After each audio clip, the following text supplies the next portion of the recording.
السلام عليكم ورحمة الله وبركاته. إن الحمد لله نحمده ونستعينه ونستغفره ونعوذ بالله من شرور أنفسنا ومن سيئات أعمالنا. من يهده الله فلا مضل له ومن يضلل فلا هادي له. وأشهد أن لا إله إلا الله وحده لا شريك له وأشهد أن محمدا عبده ورسوله صلى الله تعالى عليه وعلى آله وصحبه وسلم تسليما كثيرا. আম্মা বাদ।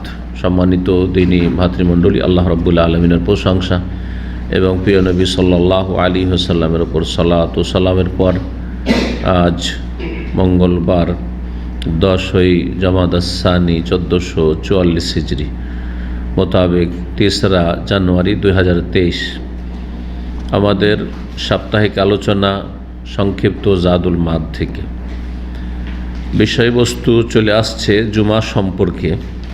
এক সপ্তাহ থেকে আজকে পর্ব নম্বর 24 আর আমাদের বিষয় হচ্ছে জুমার মাসাইল সম্পর্কে বা বিধিবিধান সম্পর্কে রাসূলুল্লাহ সাল্লাল্লাহু আলাইহি ওয়াসাল্লামের আদর্শ। জুমার হুকুম আহকাম, বিধিবিধান, মাসলা মাসাইল সম্পর্কে রাসূলুল্লাহ সাল্লাল্লাহু আলাইহি ওয়াসাল্লাম থেকে যা প্রমাণিত। তো যেখান থেকে আজকে শুরু করব তা হচ্ছে যে রাসূলুল্লাহ সাল্লাল্লাহু আলাইহি ওয়াসাল্লাম যখন খুতবা দিতেন তখন উচ্চ স্বরে দিতেন আর এমনভাবে দিতেন গর্জনের সাথে যেন তার চোখগুলি লাল হয়ে যেত। ইহমাররাত আইনাহু, চোখগুলি লাল হয়ে যেত। ওয়ালা সৌতহু, এবং আওয়াজ উঁচা হয়ে যেত, মানে উচ্চ স্বরে কণ্ঠ উঁচা করে খুতবা দিতেন, আস্তে আস্তে নয়। যেমন যারা দেখে খুতবা পড়ে তাদের অবস্থা, দেখে খুতবা পড়লে তো আর উচ্চস্বরে হবে না। হ্যাঁ, যখন খুতবা মানে বক্তব্য করবে তখনই সেটা উচ্চস্বরে হইতে পারে। ওয়াস্তাদ্দা গাযাবহু, এবং কঠিন যেন রাগান্বিত হয়ে গেছেন, হ্যাঁ রেগে যেমন কথা বলছেন, যাতে করে মুসল্লিদের ওপর তার প্রভাব পড়ে, মুসল্লিদের ওপর যাতে প্রভাব পড়ে। হাত্তা কান্নাহু মুনজিরু জাইশ, মনে হতো যে যেন তিনি সেনাবাহিনীকে সতর্ক সাবধান করছেন। কারণ সেনাবাহিনীকে যখন প্রস্তুত করা হয় আর লড়াইয়ের পূর্বে, বিশেষ করে যুদ্ধ শুরু হবে তার পূর্বে, সেনা কমান্ডার যিনি থাকেন তিনি বড়ই গর্জনের সাথে ভাষণ রাখেন উদ্বুদ্ধ করার জন্য। ইয়াকুলু, বলতেন রাসূলুল্লাহ সাল্লাল্লাহু আলাইহি ওয়াসাল্লাম, সাব্বাহাকুম মাসাকুম, সকালবেলা আল্লাহর আযাব আসতে পারে, সন্ধ্যাবেলাও আল্লাহর আযাব আসতে পারে।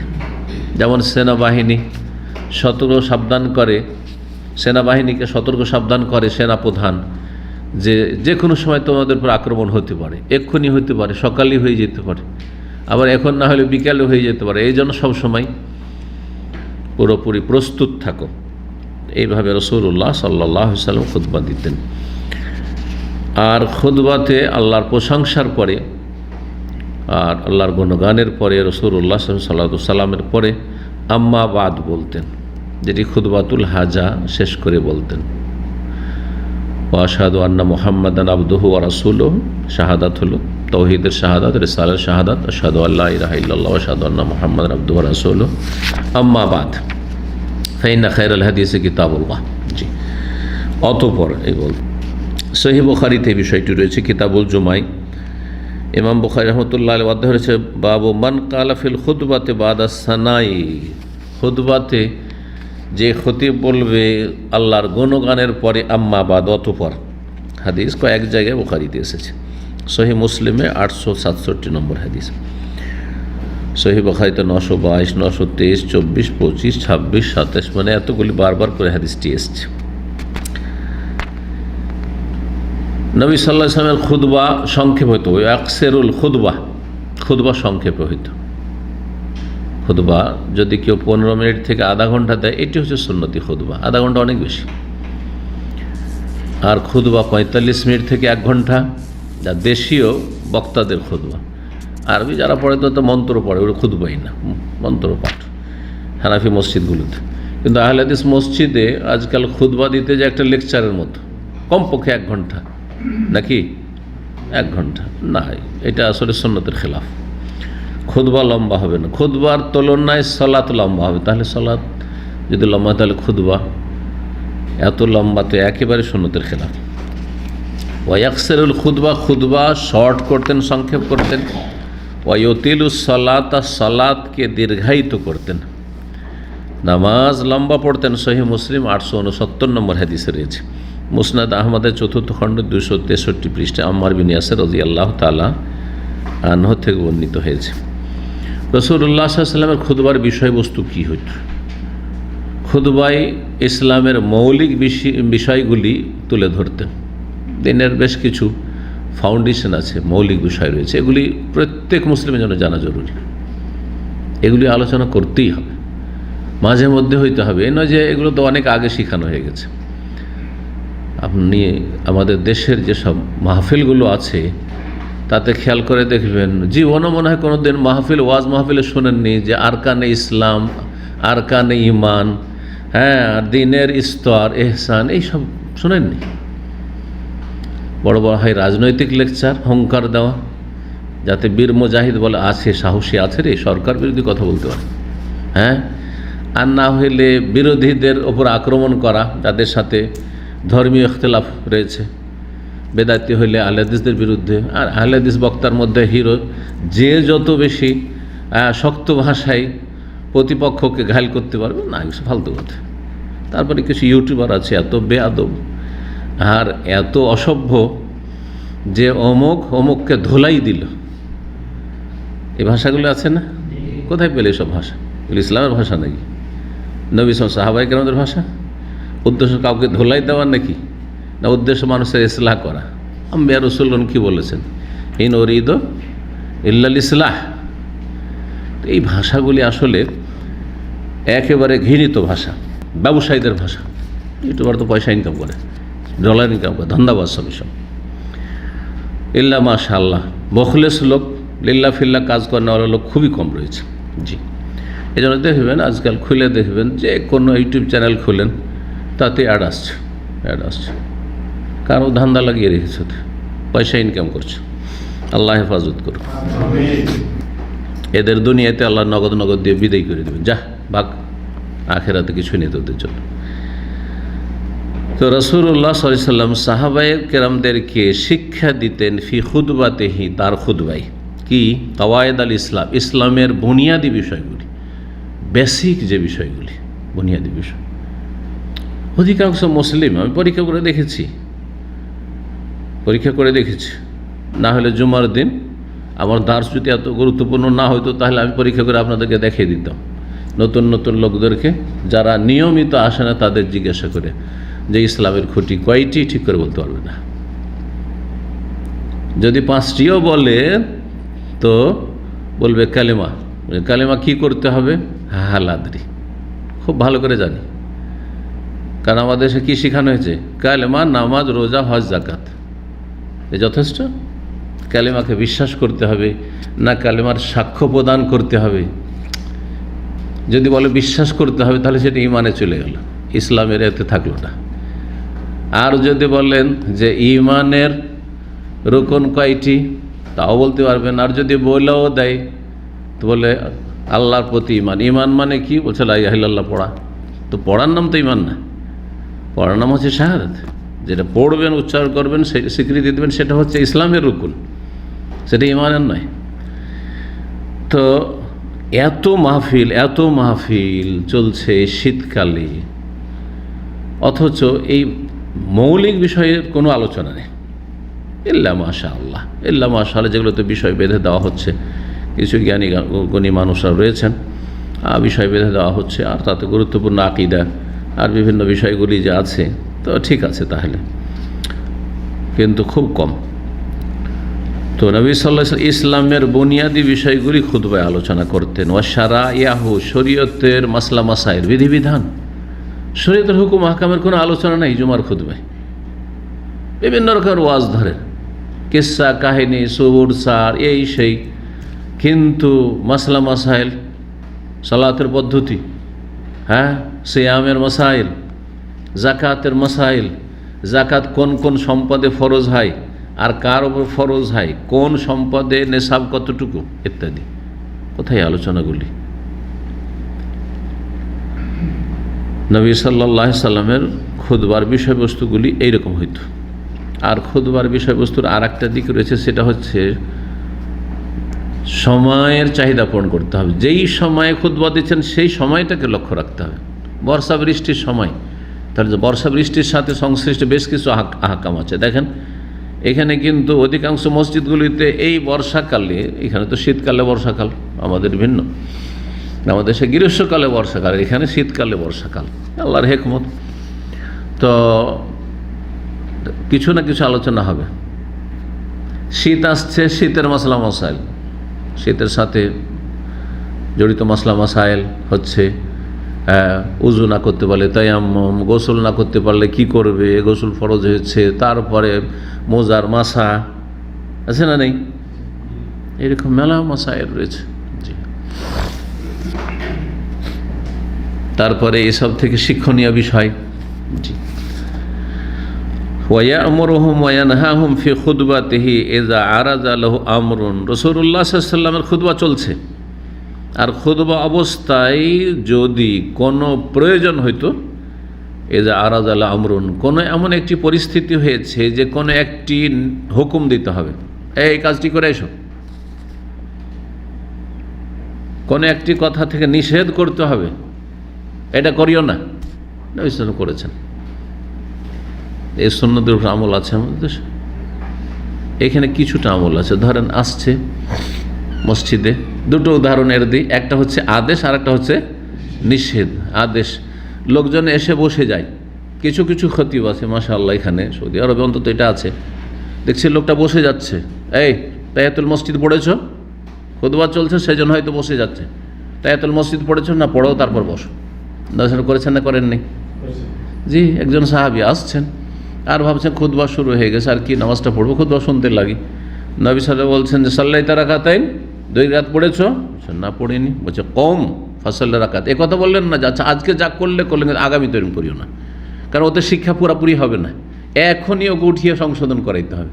কম, উঠো, দাঁড়াও, 2 রাকাত পড়ো, তারপরে বসো। তারপরে বলে দিলেন ইযা জা আহাদুকুম ইয়াউমাল জুমআতি, জুমার দিন সম্পর্কে। আরেকটা হাদিসে ইযা দাখাল আহাদুকুল মাসজিদ, তোমাদের কেউ যখনই মসজিদে প্রবেশ করবে, ফালা ইয়াজলিস, অতক্ষণ বসবে না, হাত্তা ইয়ারকা রাকাতে, হাত্তা ইউসাল্লি রাকাত, যতক্ষণ 2 রাকাত না পড়ে নেবে। যা আদেশ হয়ে গেল, তাই না? নবী সাল্লাল্লাহু আলাইহি ওয়াসাল্লাম দেখছেন কিছু লোক আসছে, ইয়াতাখাত্তা রিকাবান নাস, মানুষের কাঁধের উপর ডিঙিয়ে ডিঙিয়ে আসছে, অনেকে আসছে না, সরাচ্ছে আর সামনে পরে আসবে আর সামনে আগে কাতার নেবে, বেশি নেকি নেওয়ার জন্য। এভাবে নেকি হয় না।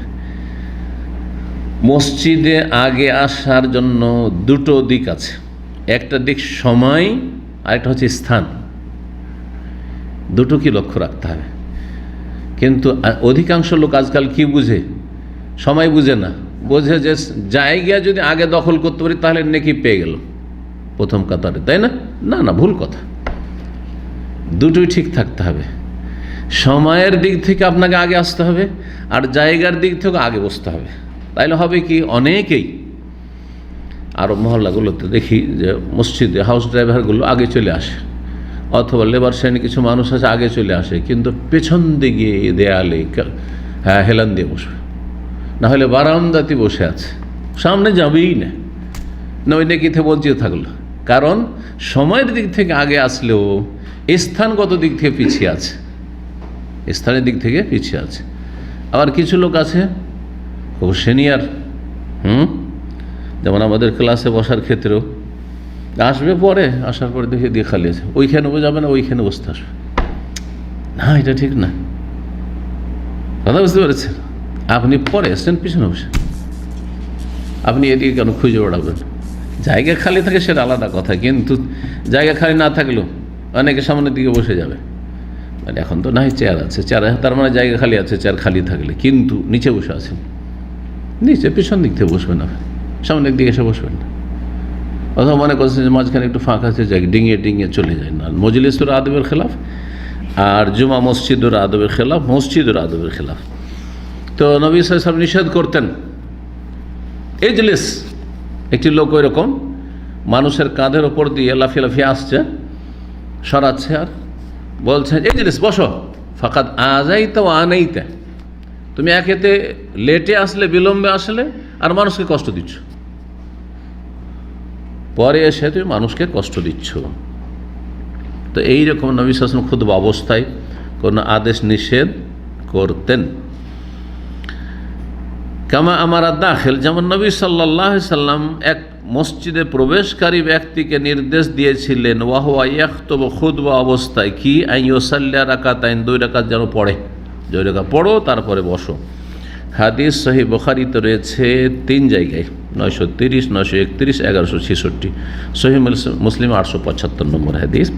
জাবের বিন আব্দুল্লাহ রাদিয়াল্লাহু তাআলা আনহু বর্ণিত, তিনি বলছেন, যা রাজুলুন, জনক ব্যক্তি আসলো, ওয়ান নবী ইয়াখতুবু উন্নাস ইয়াউমাল জুমআহ, সেই সময় নবী সাল্লাল্লাহু আলাইহি ওয়াসাল্লাম জুমার দিনে খুতবা দিচ্ছিলেন। জুমার দিনে কি করছিলেন? খুতবা দিচ্ছিলেন। ফাকালা, বলে, আসাল্লাইতা ইয়া ফুলান, হে অমুক, নাম ধরে, তাহলে নবী সাল্লাল্লাহু আলাইহি ওয়াসাল্লাম জানতেন তার নাম, হে অমুক, তুমি কি সালাত পড়েছো, তাহিয়াতুল মসজিদ পড়েছো? কাল আল্লাহ, কাল কৌম ফাসাল্লি রাকাতে, দাঁড়াও 2 রাকাত পড়ো। এত স্পষ্ট হাদিস থাকা সত্ত্বেও হানাফি মজহাবের ফতোয়া হচ্ছে যে খুতবা শুরু হয়ে গেছে, কোনো নামাজ পড়া হারাম, নামাজ পড়া হারাম। তাদের কাছে এমনি লালবাতি থাকেনি, কারণ মজহাবে আছে যে তোমার এখন খুতবা শোনা ফরজ, সুতরাং নামাজ পড়া হারাম। আর সহিহ বুখারীর হাদিস যে নবী সাল্লাল্লাহু আলাইহি ওয়াসাল্লাম ওকে দাঁড়াইতে বলছেন, আর তারপরে ওকে নামাজ পড়িয়ে নিচ্ছেন, আর তারপরে বলছেন যে এখন পড়ে বসো। এর কি তাবিল করছে হানাফি মাযহাব শুনবেন? তাবিল মানে অপব্যাখ্যা, তাবিল মানে হচ্ছে ভুল ব্যাখ্যা। একটি ব্যাখ্যা যে নবী সাল্লাল্লাহু আলাইহি ওয়াসাল্লাম ওর জন্য খুতবা থামিয়ে দিয়েছিলেন, যতক্ষণ নামাজ পড়েছে ততক্ষণ খুতবা স্টপ। কথাই পেলে বানাওয়াট কথা, মানে খুতবা চলাকালীন যেহেতু নামাজ পড়া যাবে না, সেজন্য নবী সাল্লাল্লাহু আলাইহি ওয়াসাল্লাম কি করলেন? খুতবা থামিয়ে দিলেন, আর ওকে বলে নামাজ পড়া। বলছে কেন এরকম করলেন? খুতবা অবস্থায় ওকে দাঁড়াইতে কেন বললেন, না নামাজ কেন পড়তে বললেন? আর একটা কথা তারা বলছে, সেটা হচ্ছে যে সেই ব্যক্তি অত্যন্ত দরিদ্র ছিল, গরিব মানুষ ছিল, আর খুব জীর্ণ শীর্ণ অবস্থায় ছিল, আর ছেঁড়া ফাটা কাপড় পরেছিল, চুপচাপ এসে বসে গিয়ে মানুষে তো দেখতে পাবে না, তাহলে দান খায়রাত কি করে করবে? তো নবী সাল্লাল্লাহু আলাইহি ওয়াসাল্লাম চাইলেন যে দাঁড়াও, আর তাহলে সবাই তাকাবে তার দিকে, যে কে লোকটা, দেখি তো একটু, আর সবাই তার অবস্থা দেখতে পাবে যে অবস্থা তো খুবই খারাপ, তো আমাদেরকে দান করতে হবে। এটাই ছিল নবী সাল্লাল্লাহু আলাইহি ওয়াসাল্লামের নাকি উদ্দেশ্য। এগুলোকে বলা হয় হাদিসের তাউইল, মানে যে হাদিসটা মানবো না, আমাদের মযহাবের খেলাফ, সেটার কি করতে হবে? কোনো একটা জবাব বের করতে হবে, কোনো একটা জবাব বের করতে হবে, যেহেতু আমাদের মযহাবের খেলাফ হয়ে যাচ্ছে। জি, মযহাবের যারা অন্ধ মুতাআসসিব, তারা এই ধরনের মন্তব্য করেছে। একজন কারখি নামক ইমাম ছিল, তাদের কট্টর একবারে, কারখি খুব মশহুর তাদের ফিকহের কিতাব। সেই কারখি বলছে, কুল্লু আয়াতিন আও হাদিসিন ইউখালিফু মাযহাবানা, এমন কোনো আয়াত অথবা হাদিস যদি আমাদের মযহাবের বিপরীত পড়ে যায়, দেখা যায় আমাদের মযহাবের সাথে সাংঘর্ষিক হয়ে যাচ্ছে, ফা ইম্মা মানসুখুন আও মুআওয়ালুন, হয় সে আয়াত হাদিসটি রহিতকৃত, মনসুখ হয়ে গেছে, ওর হুকুম আগের ছিল, আর না হলে তার কোনো একটি ব্যাখ্যা অবশ্যই আছে, কিন্তু সেটা আমল করা চলবে না, কারণ মযহাবের খেলাফ হয়ে যাচ্ছে, মযহাবের খেলাফ হয়ে যাচ্ছে। যখন হাদিসের যে কোনো কিতাব খুলবেন, সহিহ বুখারী, মুসলিম, আবু দাউদ, নাসাই, তিরমিজি, ইবনে মাজাহ, এমন কোনো হাদিসের কিতাব নাই যে রফে দেনার হাদিস নেই। রফে দেন মানে হাত ওঠানো। তাকবীরে তাহরিমার সময় তো সবাই মানে, তাই না? তাকবীরে তাহরিমার সময় সমস্ত মযহাব, হানফি, শাফি, মালিকি, হাম্বলি, সমস্ত আল্লাহু আকবার, তাই না? বাকি রুকুতে যাওয়ার সময় একবার, রুকু থেকে ওঠার সময় আর একবার, তারপরে প্রথম তাশাহুদ থেকে যদি উঠো 3 রাকাত বা 4 রাকাত নামাজ, তখন আর একবার। এই যে 3টি জায়গা, এখানে রফায়ে দেন যেহেতু হানফি মযহাবের নাই, কিন্তু হাদিসে যা আছে বলছে হাদিস আগের হুকুম ছিল, এখন মনসুখ হয়ে গেছে। কথা বুঝতে পারছেন? আচ্ছা, মনসুখ বললেন আপনারা, কিন্তু গবেষক আহনাফ উলামায়ে কেরাম, মদিনার একজন ইমাম ছিলেন হানাফি মযহাবের মুহাদ্দিস, সিন্ধি, ইমাম সিন্ধি, যার হাসিয়া টিকা রয়েছে নাসাইর ওপর, সুনানে নাসাইর ওপর এবং ইবনে মাজাহর ওপর। যারা মাদ্রাসায় পড়েছে আর যদি ভারতের দেওবন্দ ছাপা যদি নাসাই অথবা ইবনে মাজা হয়, অথবা পাকিস্তানের ছাপা করাচি ছাপা, তাহলে তাতে যিনি হাসিয়া যে টিকাটা রয়েছে সেটা হচ্ছে ওই ইমাম সিন্দি রাহেমাহুল্লাহর। তিনি বলছেন, আমি নিজে পড়েছি ছাত্র জীবনে, সেই হাসিয়া সহ নাসাই যেহেতু পড়েছি, নাসাইতে লিখেছেন তিনি যে হানাফি মযহাবের যারা দাবি করে যে রফায়দানের হাদিস মনসুখ, দাওয়ান নাসখে বাতিলুন, বলছেন যে মনসুখ হওয়ার দাবিটি হচ্ছে বাতিল, মনসুখ হওয়ার দাবিটি হচ্ছে বাতিল, ঠিক নয়।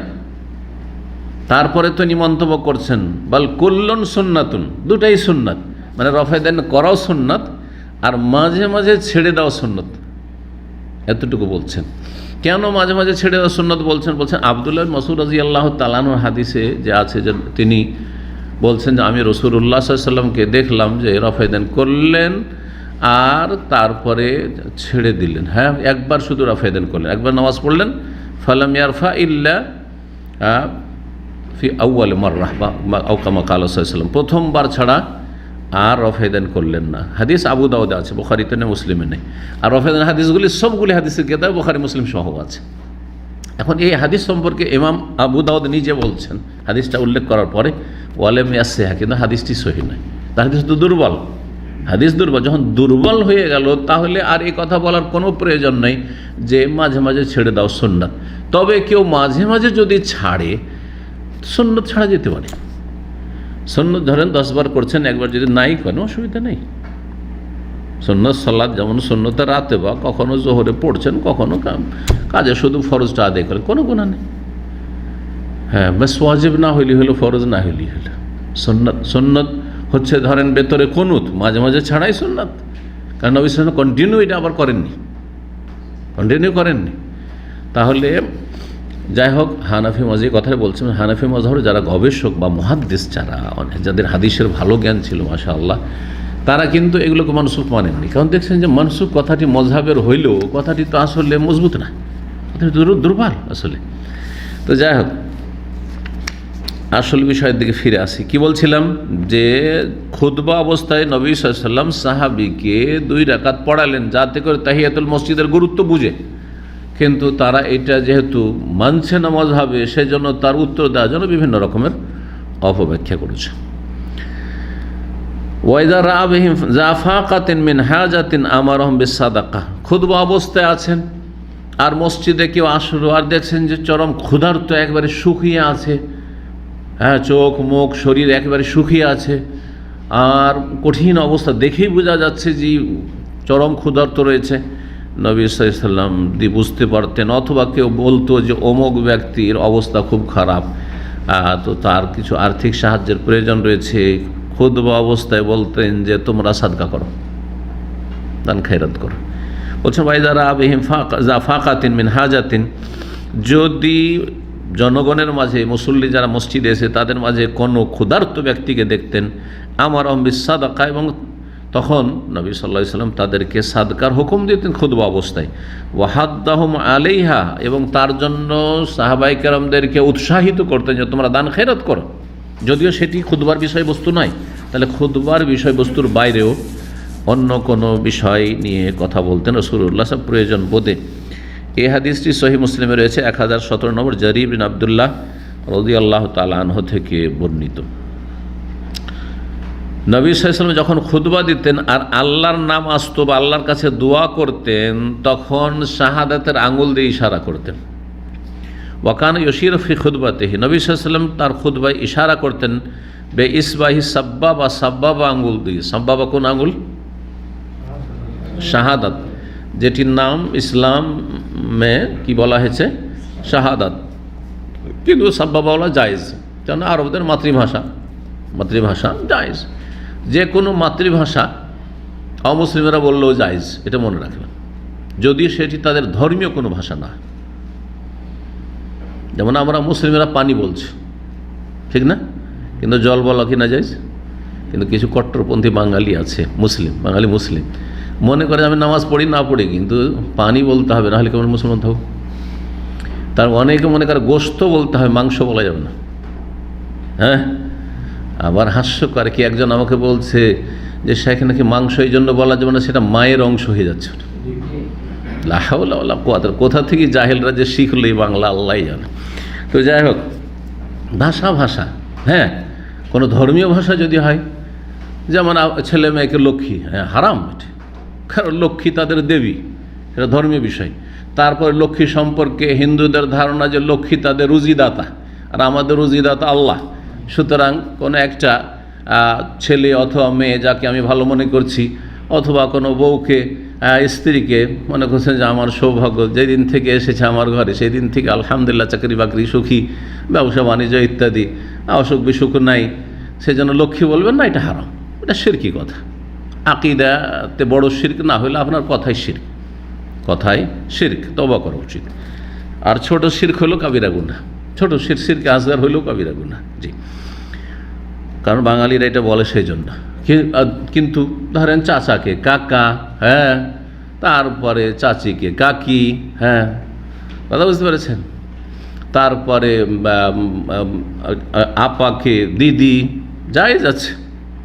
একবার এক ওয়াক্ত নামাজ পড়ে না, আমি বলছি একটা ফ্যামিলির কথা বলছি, কলকাতায় এক ওয়াক্ত নামাজ পড়ে না, লা হাওলা ওয়ালা কুওয়াতা ইল্লা বিল্লাহ। আর ওকে বলছি যে আপনাদেরকে দিদি আপনারা পছন্দ বলেন না, আপনারা কি বলেন? বলছে না না না না, আমরা কি হিন্দু হয়েছি নাকি? বলছে আমাকে হিন্দু হয়ে গেছি ভাই, যা আমাদেরকে দিদি বলবে না, দিদি বলা যাবে না। ওইটা অনেক আগের কথা বলছি, ছাত্র জীবনের কথা বলছি। কি বলতে হবে আমাদের আঞ্চলিক ভাষা? বলছে বুবু, ওই বুবুই বলতে হবে। বুবু বুঝেন?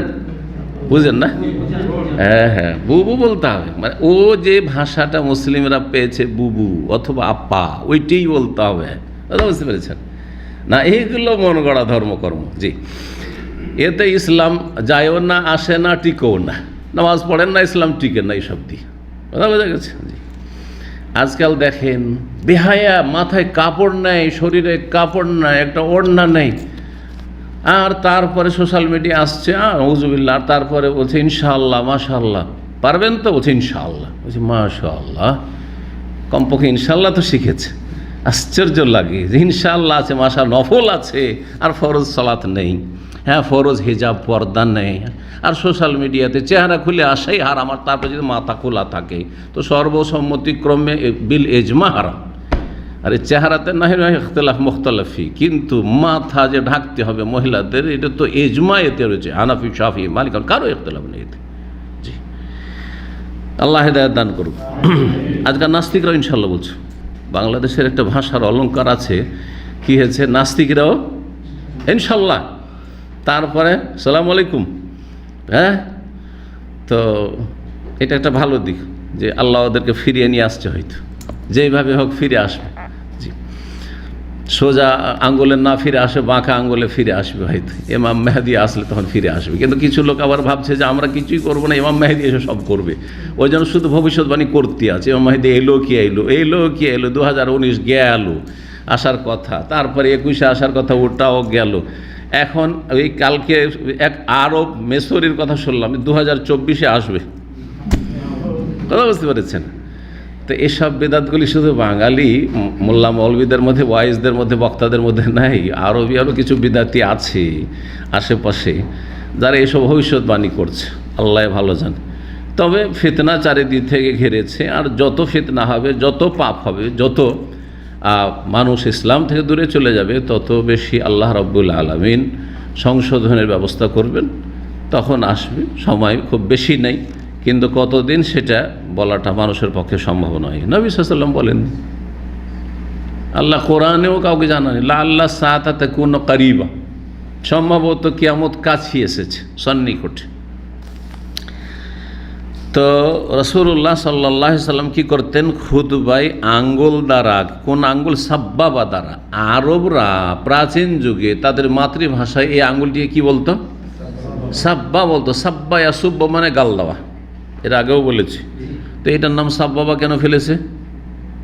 হ্যাঁ, ঝগড়া করলে, হ্যাঁ, গালাগালি করলে, কাউকে ধমকাইলে, ব্যাটারে তোকে দেখবো, বলছেন না, তো দেখবো। তো এই যে এটা দিয়ে গালাগালি করতো, হ্যাঁ, ঝগড়া করতো, সেই জন্য এটার নাম সাব্বাবা, আরবদের ওই যুগ থেকে। কখন ইশারা করতেন রাসূলুল্লাহ সাল্লাল্লাহু আলাইহি ওয়াসাল্লাম খুতবায়? ইনদা যিকরিল্লাহ, যখন আল্লাহর নাম আসতো, ইন্নাল হামদালিল্লাহ ওয়া আশহাদু আল্লা ইলাহা ইল্লাল্লাহ, এইভাবে ওয়া দুআইহি, এবং আল্লাহর কাছে দোয়া করার সময়, আল্লাহর কাছে দোয়া করার সময়, জি, দোয়া করার সময় ইশারা করতেন। এই জন্য আত্তাহিয়াতুতে ইশারা করতেন।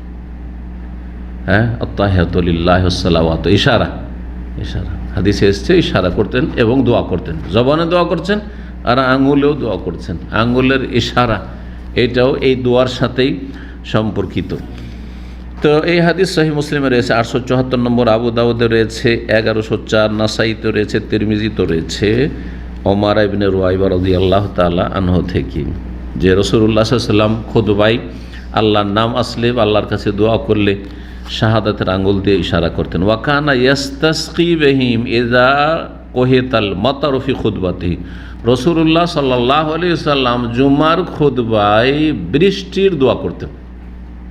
ইস্তিসকার দোয়া করে, ইস্তিসকা মানে পানি চাওয়া, ইস্তিসকা মানে তালাবু সুকিয়া মানে হ্যাঁ পানি পান করা, তো পানি পান করানো আর কি। তো এখান থেকে ইস্তিসকা, আল্লাহর কাছে পানি চাইছেন, আল্লাহ আমাদেরকে পানি পান করাও, আমাদের পানির প্রয়োজন, পানি না হলে আমাদের ফসল হবে না, পানি না হলে আমাদের গবাদি পশু মরে যাবে, পানি না হলে আমরা বাঁচবো না, পানি না হলে দুর্ভিক্ষ নেমে আসবে। এজা কোহেতাল মাতার, যখন অনাবৃষ্টি হইতো, কাহাত বলা হয় অনাবৃষ্টি হইতো, তখন রাসূলুল্লাহ সাল্লাল্লাহু আলাইহি ওয়াসাল্লাম তার জুমার খুতবাতে ইস্তিসকা করতেন, মানে বৃষ্টি চাইতেন। আল্লাহুম্মা আসকিনা, আল্লাহ আমাদেরকে পানি পান করো, আল্লাহুম্মা আগিসনা, মানে আল্লাহ আমাদেরকে গাইস, বৃষ্টি দান করো। গাইস থেকে আগিসনা, গাইস মানে হচ্ছে বৃষ্টি, যেমন মাতার মানে বৃষ্টি, তেমনি গায়েস মানে হচ্ছে বৃষ্টি। বৃষ্টির অনেকগুলি আরবি আছে, আর বিভিন্ন স্তরে বৃষ্টি, মুষলধারে হইলে কি আরবিতে বলে, আবার ফিটফিটে বৃষ্টি যদি হয় তাহলে কি হয়, বিভিন্ন নামগুলি আছে, যে একটি হাদিসের দোয়াতে ওইভাবে নামগুলি এসেছে। তো নবী সাল্লাল্লাহু আলাইহি ওয়াসাল্লাম ইস্তিসকা দুই রকম করতেন। এক ইস্তিসকা হচ্ছে 2 রাকাত সালাত পড়ে, 2 রাকাত সালাত পড়ে, সেটা মুসাল্লাল ঈদগাহে গিয়ে, এটাই বেশি ভালো। তবে যেমন ঈদ মসজিদে জায়েজ আছে, কিন্তু উত্তম হচ্ছে ঈদগাহে। ঠিক তেমনি ইস্তিসকার সালাত পড়া মসজিদে জায়েজ, তবে ঈদগাহে যদি পড়া হয় তাহলে বেশি উত্তম। শহরগুলিতে সম্ভব হয় না, যার ফলে সৌদি আরবে দেখা যাচ্ছে যে মসজিদেই বেশিরভাগ ঈদ হচ্ছে, তবে ঈদগাহের ব্যবস্থা আছে। একটা ঈদগাহ হয়তো বা একাধিক ঈদগাহ শহরের ভিতরে আছে, যাদের জন্য সুবিধা হচ্ছে, যাচ্ছে, সবার জন্য সম্ভব নয় বড় শহরে। কিন্তু গ্রামে গঞ্জে মসজিদে বৃষ্টি না থাকলে বা কোনো অসুবিধা না থাকলে, ভয়ভীতি না থাকলে, মাঠে গিয়েই ঈদ পড়বে, মাঠে গিয়েই ইস্তিসকার সালাত পড়বে। তো একটা তরিকা বৃষ্টি চাওয়ার হচ্ছে 2 রাকাত সালাত পড়ে, তাতে কি করা, বৃষ্টি চাওয়া, তার ওসিলায়, এই সালাত নেক আমলের ওসিলায় আল্লাহর কাছে বৃষ্টি চাওয়া এবং দোয়া করা। আর আরেকটি তরিকা হচ্ছে, নবী সাল্লাল্লাহু আলাইহি ওয়াসাল্লামের কাছে এসেছেন সাহাবী সুলাইক গিতফানি রাদিয়াল্লাহু তাআলা আনহু, একজন বেদুইন সাহাবী ছিলেন, এসে বলছেন, ইয়া রাসূলুল্লাহ, অনাবৃষ্টির কারণে দীর্ঘদিন বর্ষা বৃষ্টি নেই, তো আমরা না খেয়ে মরে গেলাম, শেষ হয়ে গেলাম, আমাদের গবাদি পশু সব ধ্বংস হয়ে গেল, রাস্তাঘাট সব বন্ধ হয়ে গেছে। কারণ মানুষ চলবে কী করে, পানি নেই কোথাও, এই মরুভূমি তো চলবে কী করে, রাস্তাঘাটে কোথাও পানির প্রয়োজন হবে, পানি ছাড়া তো মরে যাবে মানুষ। তো অনাবৃষ্টি তো মানুষের জন্য রাস্তাঘাট বন্ধ, আর বেশি বৃষ্টি হয়ে যদি রাস্তাঘাট বন্ধ হয় তাতেও বন্ধ। নবী সাল্লাল্লাহু আলাইহি ওয়াসাল্লাম কাছে বললেন, ইয়া রাসূলুল্লাহ ফাসকিনা, আমাদের জন্য আল্লাহর কাছে পানি তলব করুন, ফাস্তাসকিলানা। তখন নবী সাল্লাল্লাহু আলাইহি ওয়াসাল্লাম দোয়া করলেন জুমার খুতবায়, আর জুমা শেষ করে বাড়ি আর যেতে পারছেন না, এত বৃষ্টি, এত মুষলধারে বৃষ্টি। সুবহানাল্লাহ। নবী সাল্লাল্লাহু আলাইহি ওয়াসাল্লাম যে সত্যি আল্লাহর নবী, আল্লাহ রসুল, এর কোরআনও দলিল আর হাদিসও বহু দলিল রয়েছে, এবং তার সাথে বাস্তব দলিল, বাস্তবতা দলিল যারা দেখেছে। যেমন কোনো কাফের, অমুসলিমও চন্দ্রবিদিনের ঘটনা অস্বীকার করতে পারবে না। মক্কার কাফেররাও দেখেছে, কিন্তু মক্কার কাফেররা যারা কাফেলা বাইরে ছিল, তারা তো সারা রাত জেগে সফর করে আসছে। মক্কার লোকেরা তো ঘুমিয়েছিল হয়তো, বা মক্কার লোকেরা তো যে কয়টা লোক ছিল সেই কয়টাই ছিল, সবাই তো আর ওই সময় ছিল না হাজির। কিন্তু যারা রাস্তা ছিল ওদেরকে জিজ্ঞাসা করা হয়েছে যে তোমরা কি এরকম কিছু দেখেছো? বলছে হ্যাঁ দেখলাম, হঠাৎ করে দেখলাম চাঁদটা দুই টুকরা দুই দিকে চলে গেল আর কিছুক্ষণ পরে এসে মিলে গেল। তাহলে এই তো অস্বীকার অমুসলিমও করতে পারবে না। তো আল্লাহ যে সত্য, আল্লাহ আছেন এবং মুহাম্মদ সাল্লাল্লাহু আলাইহি ওয়াসাল্লাম যে আল্লাহর শেষ রসুল, এর প্রমাণ বাস্তবতাও। জি, আর মানুষের প্রকৃতিও, অনুভূতি শক্তি এমন একটা দলিল মানুষের কাছে যেটা দুনিয়া বললো আপনি তার বিপরীত বিশ্বাস করবেন না। যেমন আমাকে এই পানিটা ঠান্ডা লাগছে, আর আপনার সবাই মিলে যদি বলে যে না পানি ঠান্ডা, সে তো আমি বিশ্বাস করবো আপনাদের কথা? আপনার সারা দুনিয়া যদি বলে আর আমি দিচ্ছি পানি ধরতে পারছি না, আপনাদের কথা বিশ্বাস করবো না? আমার চামড়ার কথা বিশ্বাস করবো? আমার শরীর যা বলছে তাই সেটা বিশ্বাস করবো। এটা বলা হচ্ছে অনুভূতির দলিল। জি, মাহসুস, হ্যাঁ এটা আমার অনুভূতি, সুতরাং আপনাদের কথা কেন মানবো? আমি দেখতে পাচ্ছি, আমার চোখে দেখছি যে সূর্য উঠে আছে, আর আমার বলছেন এখন রাত, বিশ্বাস করবো নাকি আপনাদের কথা? এখন আমি দেখছি যে এখন রাত, আর আপনারা বলছেন না দিন, অসম্ভব কথা, সারা দুনিয়া বললো বিশ্বাস করবো না। ঠিক ওই রকমই হ্যাঁ জি, আল্লাহর তৌহিদের বিষয়টি এবং রিসালাতের বিষয়, এইরকমই আখিরাতের বিষয়গুলি সুবহানাল্লাহ বাস্তবে আপনি দোয়া করছেন, আর কত দোয়া কবুল হচ্ছে, তারপরে বলে আল্লাহ নেই, কে দোয়াগুলি কবুল করলেন? হ্যাঁ সুবহানাল্লাহ। আল্লাহ যেন বুঝার তৌফিক দান করেন এবং আমাদের ঈমানকে আল্লাহ মজবুত করে দেন। তো রাসূলুল্লাহ সাল্লাল্লাহু আলাইহি ওয়াসাল্লাম দোয়া করলেন, আর বৃষ্টি এমন শুরু হয়ে এক সপ্তাহ বৃষ্টি ছুটে না। পরের সপ্তাহে ওই লোক অথবা অন্য কোনো লোক, সহিহ বুখারীতে হাদিস রয়েছে, আসছেন, আসার পরে বলছেন ইয়া রাসূলুল্লাহ তাহাদ্দামাতিল বুয়ুত, বাড়ি ঘর বর্ষা বৃষ্টি বন্যাতে সব ভেঙে পড়ে গেল। ওয়ানকাতাতিস সুবুল, রাস্তাঘাট সব বন্ধ হয়ে গেছে, আর হাঁটা যায় না, বান বন্যা হয়ে গেছে। জি, আর গবাদি পশু সব ডুবে মরে গেল সব। আল্লাহু আকবার। নবী সাল্লাল্লাহু আলাইহি সাল্লাম হেসে দিয়েছেন, মানুষ কত অধৈর্য। গত সপ্তাহে পানির জন্য ছটফট করে এসেছিল, আর আল্লাহ পানি দিয়েছে, এখন পানি বন্ধ করো, আল্লাহ এই জন্য ছটফট করে এসছে। ওয়াকান আল ইনসানু আজুলা, মানুষ কত যে জলদিবাজ, হ্যাঁ তাড়াহুড়াকারী, অধৈর্য। জি, তো নবী সাল্লাল্লাহু আলাইহি ওয়াসাল্লাম দোয়া, আল্লাহুম্মা হাওয়ালাইনা ওয়ালা আলাইনা, আল্লাহ আমাদের চারপাশে বৃষ্টি দাও, আমাদের উপর আর দিও না। মদিনায় দিলে মুশকিল হয়ে যাবে, আল্লাহ বাইরে যেখানে দরকার আছে সেখানে দাও, যেখানে প্রয়োজন। সাথে সাথে সাহাবীরা বলছেন যে বৃষ্টি যে এমনভাবে থেমে গেল, থামলো তো থামলো, আকাশের যে মেঘমালাকে দেখছি যে মদিনা ওর ওপর থেকে সরে গিয়ে এমনভাবে মেঘমালা আকাশে দাঁড়িয়েছে, কান্না তুরস, মনে হচ্ছে যে ধনুকের মতো মদিনা একটা খালি হয়ে গেছে, মেঘমালা থেকে খালি হয়ে গেছে, শূন্য হয়ে গেছে। আল্লাহু আকবার। এই নবী সাল্লাল্লাহু আলাইহি ওয়াসাল্লাম মজেজা নয়, মজেজা এগুলো। মজেজা মানে কি? অলৌকিক। তো মজেজা বড় দলিল, কিন্তু মজেজা হচ্ছে হক্কানিয়তের দলিল, সত্যতার দলিল। তো রাসূলুল্লাহ সাল্লাল্লাহু আলাইহি ওয়াসাল্লাম জুমার খুতবাতে ইস্তেসকা করেছেন। জি, সহিহ বুখারী, সহিহ মুসলিমে হাদিস রয়েছে। আনাস বিন মালিক রাদিয়াল্লাহু তাআলা আনহু, সহিহ বুখারীতে 932 আর সহিহ মুসলিম 897 ইস্তেসকার হাদিস, বড় হাদিস রয়েছে, এখানে সংক্ষেপ করা হয়েছে। ওয়ায়াখরুজ ইজা ইজতামাউ ফাইজা দাখালাল মসজিদ সাল্লাল্লাহু আলাইহি, নবী সাল্লাল্লাহু আলাইহি সাল্লাম একবারে বাঁধা ধরা সময় ছিল না, যেমন আজকাল বাঁধা ধরা সময় আছে।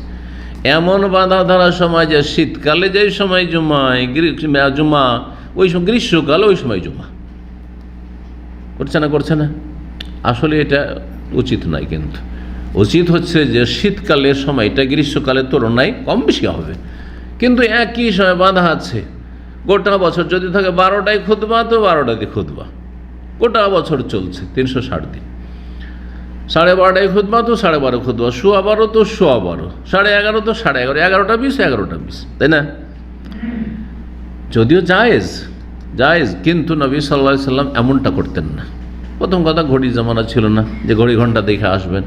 নবী সাল্লাল্লাহু আলাইহি সাল্লাম দেখতেন জনগণকে, যদি দেখছেন যে না মসজিদে মুসল্লি চলে এসছে, হুজরা তো পাশেই, হুজরা পর্দাটা একটু সরিয়ে দেখলে দেখতে পেতেন মসজিদের অবস্থা কি, লোকজনের সমাগম হয়ে গেছে। যখন দেখতেন এজাজতামাউ, যে লোকেরা সব সমবেত হয়ে গেছে, চলে এসছে, এখরুজু, তখন খুতবা দেওয়ার জন্য বেরিয়ে পড়তেন। আর যখন দেখতেন যে না এখনও লোকজন আসেনি, চলো একটু বিলম্বে যাচ্ছে, যেমন আমরা দর্শের ক্ষেত্রে এরকমটাই করি। 2-3 বার কিন্তু আমাদের ভাইরা দেখে গেছে। প্রথমবার গিয়ে বললো যে এখন শেখ 2 লাইন হয়েছে, আচ্ছা ঠিক আছে তো আর একটা। তারপরে আরেকবার বলছে হ্যাঁ শেখ এখন ঠিক। আর আমিও দেখছি ঘড়িতে একটা লাস্টে একটা সীমানা আছে আমাদের, যেটা 8টার বেশি যাওয়া চলবে না, 8:45 থেকে 8টা। তারপরে চলে আসলাম। ঠিক ওই রকম করতেন নবী সাল্লাল্লাহু আলাইহি সাল্লাম জুমার খুতবার ক্ষেত্রে। ফাইদা দাখাল আল মসজিদে যখন প্রবেশ করতেন খুতবা দেওয়ার জন্য, সাল্লাম আলাইহিম, সালাম করতেন। তাহলে বোঝা যাচ্ছে যে মসজিদে ঢুকে সালাম দেওয়া সুন্নাত। যে আমলটি কিন্তু সৌদি আরবে আছে, মসজিদে ঢুকে সালাম দেওয়া। তবে এত চিৎকার করে নয় যে গোটা মসজিদকে বাজিয়ে দেবেন আর সমস্ত মুসল্লিরা যারা নামাজ পড়ছে তাদের ডিস্টার্ব করবেন, এইরকম এত জোরে নয়।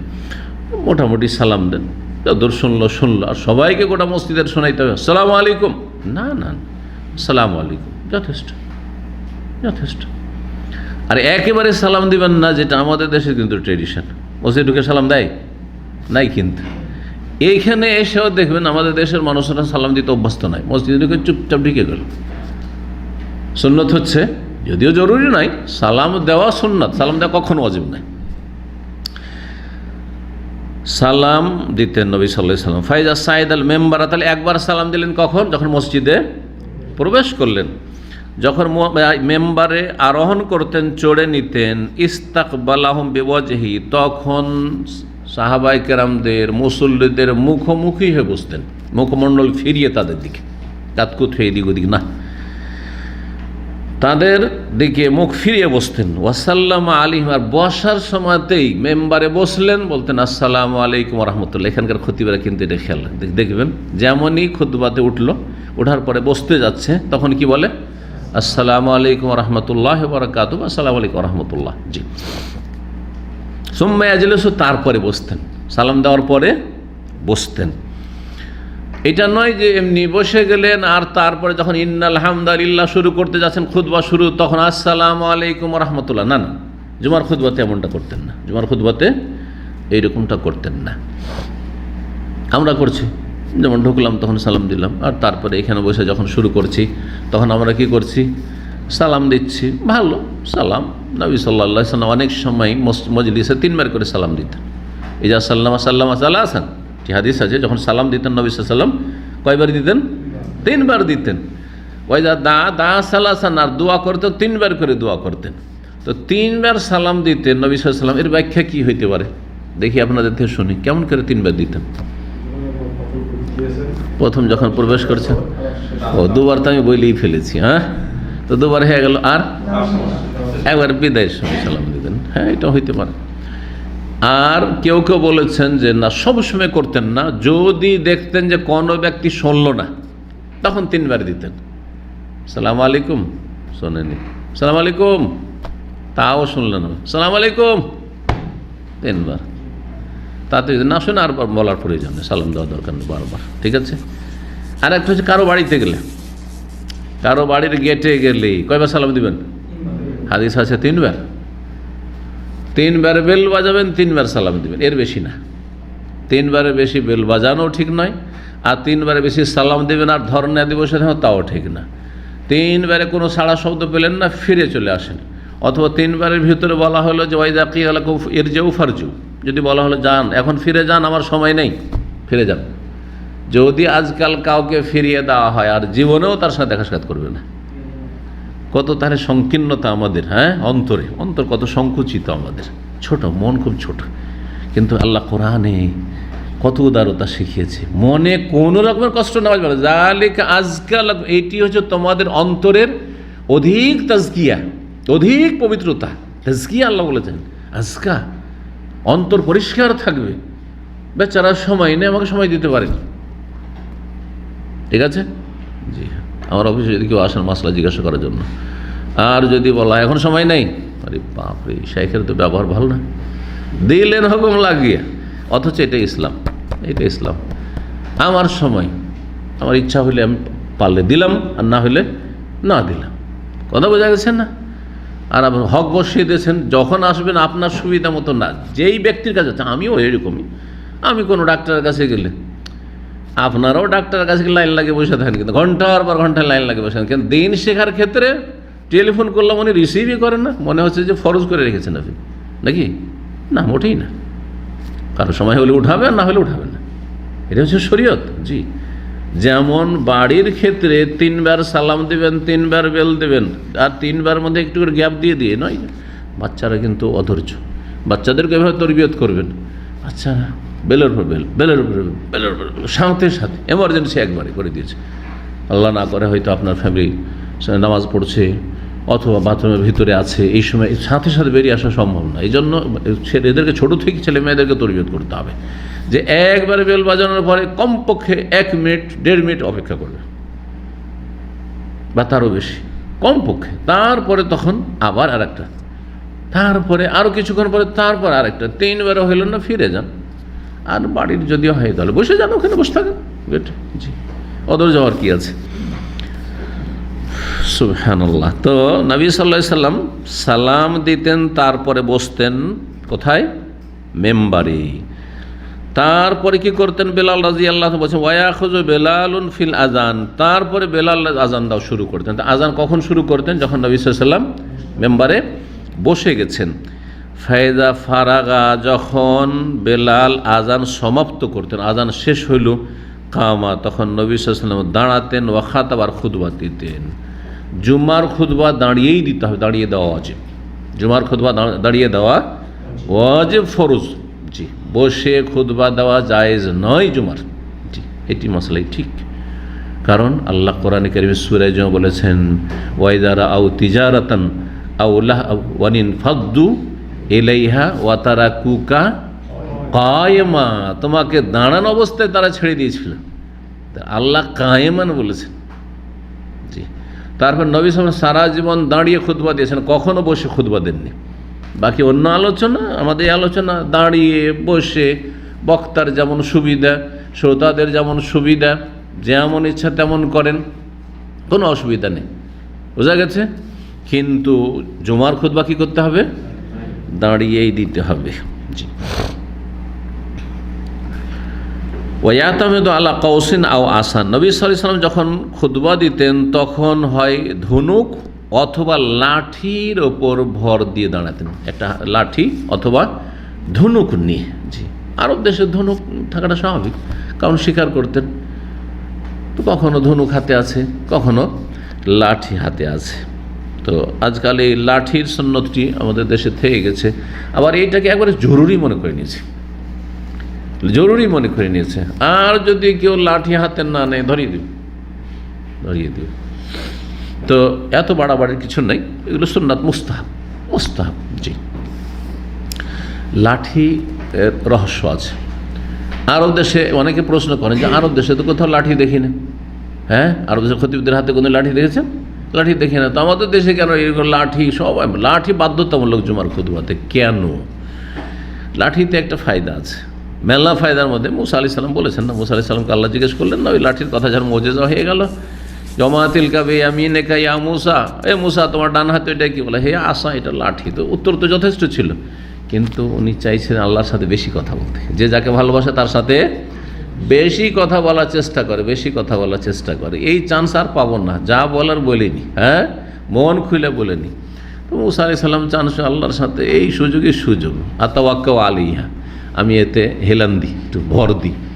আহুস্য বিহালা গানামি, আর আমি বকরি চড়াই, তখন বকরির জন্য পাতা ভেঙে টেঙে দিয়ে, পাতা ডাল টাল ভেঙে দিই। হ্যাঁ, ওয়ালিয়া ফিহা মাআরিব উখরা, আর এই লাঠি দিয়ে আমার মেলা কাজ হয়, অনেক কাজ করি আমি এই লাঠি দিয়ে। লাঠি সুতরার কাজ দেবে, লাঠি থাকলে আপনার যে কোনো জীবজন্তু আপনাকে ভয় পাবে। লাঠিওয়ালার কাছে কখনো কুকুর কাছে আসবে না, তাই না? হিংস্র পশুও ভয় পাবে, যে কোনো হিংস্র পশু ভয় পাবে আপনাকে লাঠি দেখলে। এই জন্য সিগারেট খাওয়ার উপকারিতা শুনেছেন, ক্ষতি তো মেলা শুনেছেন, কিন্তু উপকারিতার লাভ শুনেছেন? 3টি লাভ আছে। সিগারেট পান করলে বা বিড়ি খেলে কি লাভ আছে? 3টি লাভ আছে। কে বলতে পারে? থামেন, মনে আছে, মাশাআল্লাহ, অনেক আগে বলেছি। হ্যাঁ, চলেন বলেন। হ্যাঁ, কি? ঘরে চোর ঢুকবেন না, চুরি হবেন না বাড়িতে, আর বুড়ো হবেন না। মাশাআল্লাহ। আর হ্যাঁ, কুকুরে কামড়াবেন না, কুকুরে কামড়াবেন না। কেন? কারণ যেই ব্যক্তি ধূমপান করবে তাকে ব্রঙ্কাইটিস আর হাঁপানি ধরে নেবে, সুতরাং সে কি হবে? তাড়াতাড়ি বুড়ো হয়ে যাবে। তাড়াতাড়ি কি হয়ে যাবে? বুড়ো হয়ে যাবে, অচল হয়ে যাবে। তাড়াতাড়ি অচল হয়ে গেলে তখন লাঠিতে ভর দেওয়া ছাড়া সে চলতে পারবে না। লাঠিতে ভর দেওয়া ছাড়া চলতে পারবে না। 35 বছর বয়সে লাঠি ধরতে হচ্ছে, অচল হয়ে গেছে, কঠিন অবস্থা। তাই লাঠি হাতে থাকলে কুকুরে কোনো দিন কামড়াবে না। আর যেহেতু ওর লাংস, যেটা ফুসফুস নষ্ট হয়ে গেছে, পচে সরে গেছে, দেখেছেন তো যারা সিগারেট পান করবে, ধূমপান করে, তাদের লাংসের ছবিটা দেখেছেন সোশ্যাল মিডিয়াতে, দেখা হবে ওটা একদম কালো পচা সরার মতো দেখে লাগছে। তো যার ফলে ও 30-35 বছর বয়সে সে খুক খুক সারা রাত খুক খুক খুক খুক করবে, কাশতেই থাকবে। আর যখন কাশতে থাকবে তখন চোর মনে করবে এই জায়গায় আছে রে, এর বাড়ি চুরি করা যাবে না, চোর ঢুকবে না। আর 3 নম্বর ফায়দা কেমন করা হইল? হ্যাঁ, বুড়ো হবে না, তাড়াতাড়ি মরে যাবে। Cancer, blood cancer. এক আহলে হাদিস মৌলবী, খালি হানাফি ভাইরা বলেছে, হানাফিদের সম্পর্কে বলেন আপনি, সেজন্য আহলে হাদিস বলছি। আমাদের সিনিয়র ছেলে 4-5 বছর, নাম বলছি না যাতে সরাসরি গীবত না হয়ে যায়, আল্লাহ মাফ করে দিই, ভালো আলেম ছিলেন, এলেম যথেষ্ট এলেম ছিল। জামিয়া সালাফিয়া বানারস থেকে আমাদের 4-5 বছর আগে পড়াশোনা করেছেন এবং গোটা মাদ্রাসাতে বাঙালি ছেলেদের মধ্যে ফার্স্ট হয়েছেন। সুবহানাল্লাহ, এত বেশি জর্দা খেতেন পানে, এত পান খাওয়া অভ্যস্ত, আর পানে জর্দা। জর্দার মধ্যে দামি দামি জর্দাগুলো কোথায়, কয়শো জর্দা বলে? হ্যাঁ, 420 আর 400-500 নাকি এরকম জর্দা থাকে। তো শোনা কথা বলছি। তো এই জর্দা এতটা করে দিয়ে দিয়ে পান খেত, তারপরে হয়ে গেল ব্লাড ক্যান্সার। মাত্র বয়স 30, সেই বয়সে ব্লাড ক্যান্সার। আর তারপরে তাকে নিয়ে গেল কলকাতা, আর কলকাতাতে রাস্তাতে ইন্তেকাল করলো, মারা গেল, যে 30 বছর বয়সে। তাহলে কথাগুলি আসলে শুধু হাসার নয়, বাস্তব সত্য, যে যারা তামাক জাতীয় প্রোডাক্ট ব্যবহার করবে, সেটা বিড়ির আকারে হোক, সিগারেটের আকারে হোক, আর খৈনির আকারে হোক, আর জর্দার আকারে হোক, তামাক হোক, আর গুল গুটকা হোক, যেভাবে হোক না কেন, ওরা বুড়ো হবে না, বুড়ো হওয়ার চান্সই হবে না। হ্যাঁ, ও 30 বছর 35 বছর ক্যান্সারে আক্রান্ত হয়ে মরে যাবে, তার কিসের বুড়ো হবে? তো এই 3টা ফায়দা আছে। যার এই 3টা ফায়দা দরকার, তারা বিড়ি সিগারেট ছাড়বে না, জর্দা খাবে। জি, আল্লাহ হেফাজত করুন।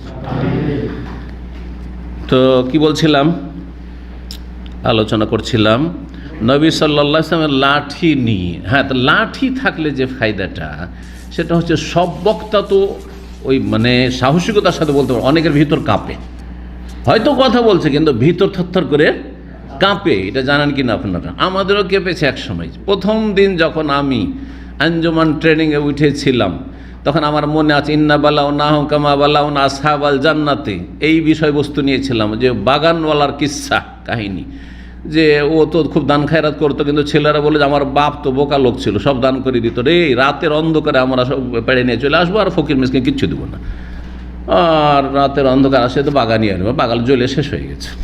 এই কিস্সা প্রথম ওই গমের জমিতে না ধানের জমিতে, ঠিক মনে নাই সিজনটা কি ছিল, গমের জমিতে গিয়ে আগে ট্রেনিং করেছি, দাঁড়িয়ে আইলের উপরে দাঁড়িয়ে, যেন এই গমগুলো দাঁড়িয়ে আছে যে জঙ্গলে আছে, এগুলি আমার শ্রোতা। 10 মিনিট পর্যন্ত ট্রেনিং করে এসেছি, বহুবার ট্রেনিং করে তারপরে এসেছি যাতে ভালো করে বলতে পারি।